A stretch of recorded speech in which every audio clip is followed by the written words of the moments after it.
We got playoff basketball in Madison Square Garden. We got the NBA taking their playoffs down to South Beach. Yes, game three's on the slate where BAM's here to keep you on the winning side of things and that bankroll growing. So make sure to hit that like and subscribe button so you can be on all the action coming out of BAM.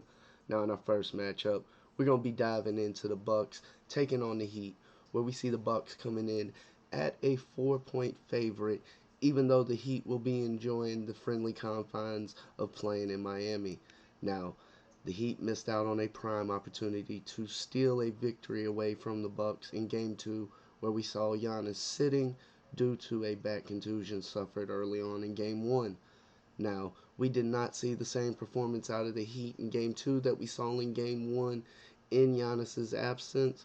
In fact, we saw Brook Lopez for the Bucks have quite possibly one of the best, if not the best, game he's ever had in a Bucks jersey, leading the team in scoring and also minutes. Now, with the spread of -4 for the Bucks, I definitely think there's a lot of value there. Now the money line for the Bucks is not outrageous at -170, though I do believe there's more value in playing the spread versus the money line here. I just can't back the Heat given the difference in performance that we saw out of game 1 versus game 2. Now with that game total of 220, I do believe the under is more live.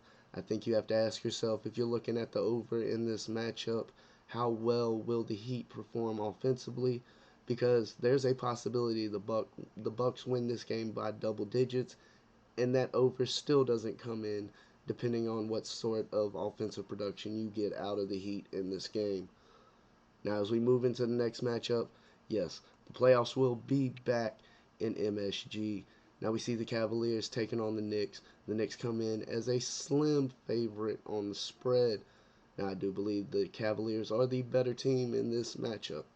Now, yes, the Cavaliers are a good matchup for the Knicks schematically, but I do believe that this also works in the favor of the Cavaliers just as much, as the Cavaliers prefer to limit things to a more half court based offense, slow the pace down in a game.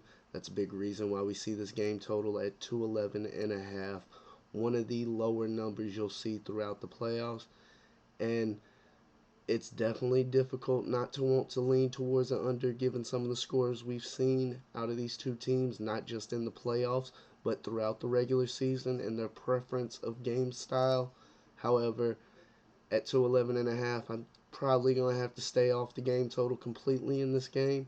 However, the money line for the Clippers does look mighty juicy at plus 110, where you get an opportunity to get the better team, in my opinion, at a plus number. Now, like I said, folks, make sure to hit that like and subscribe.